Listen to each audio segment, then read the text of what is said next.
Okay, so I'm going to be talking about Fundación Envía, and I did work in asset building and financial education in the mission with adolescents last year. I'm a master's in social welfare and public policy, so I was really interested in financial, both asset building and education abroad, and found out about this program actually through the School of Social Welfare. And what I really like about their mission is it's twofold. It's one prong is supporting the generation and creation of small businesses that women are running in Oaxaca and Mexico.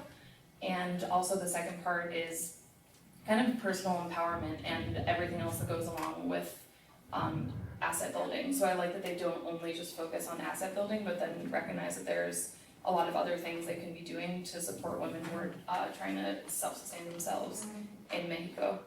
And they're located in Oaxaca. Yesterday I did a little research on all the different communities that they're involved in, and what I found was really interesting. First of all, Oaxaca is one of the most diverse places in Mexico, and also a lot of the indigenous communities in this part of Oaxaca, they're called Zapotec communities, and they're self-governed, semi-autonomous from the actual government, and have their own system of appointing people, and then they also have a required community service aspect, which I just found to be a fascinating part of this region.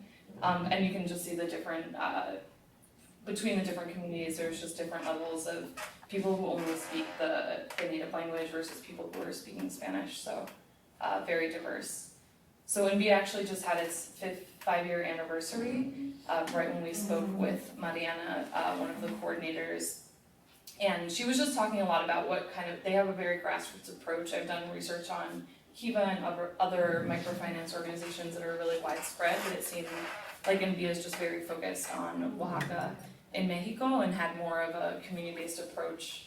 And it seemed like they're in the communities all the time working with the women, and it's less of a global approach from a high level.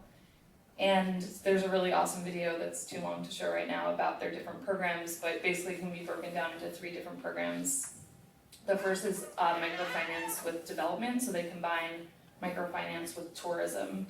So a lot of the money they get to give these women loans without having to pay interest is through people who are going on tours in Oaxaca, and they pay money to go on the tours, and then that money gets funneled into providing the interest-free loans for women.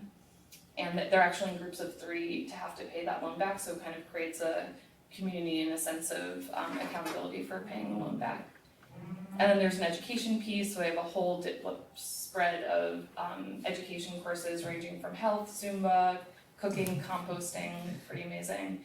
And then there's a piece about responsible tourism, so getting people invested in the community and then also connecting people going on the tours with the women. I really like this piece too. They're doing an impact evaluation, which is something I'm really interested in my master's program, so figuring out how are they doing after 5 years of operation. And their goals are really to measure the impact and then figure out if they need to change their program in any sort of way and see how many of the women do have their self-sustaining businesses up and running. And there's a number of different ways to be involved.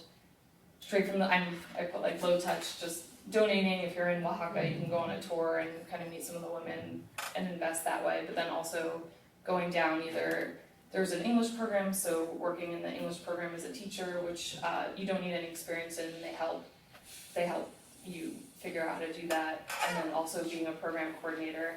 But even when we were talking to Mariana, it sounded like there was a lot of different ways to support and help. I was specifically interested in the impact evaluation piece.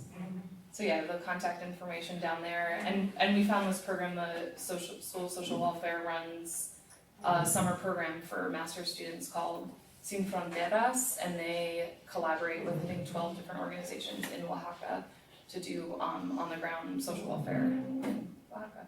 Great, thank you.